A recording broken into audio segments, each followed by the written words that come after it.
ହେଇଥିଲା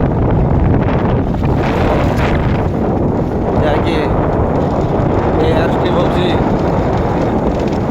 900 acre air strip ଯାହାକି Asia ମହାଦେଶର ସର୍ବବୃହତ୍ ଦେଖିପାରୁଥିବେ ଦ୍ୱିତୀୟ ବିଶ୍ୱଯୁଦ୍ଧ ବେଳେ ହେଇଥିଲା ଏ ଜିନିଷ ଆଉ କାମ ବି ହେବାର ଅଛି।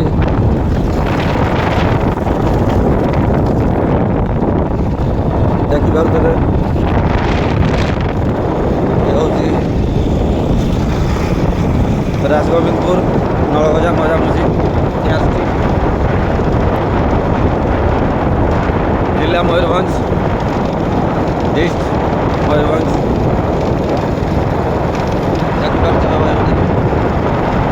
जय जगन्नाथ।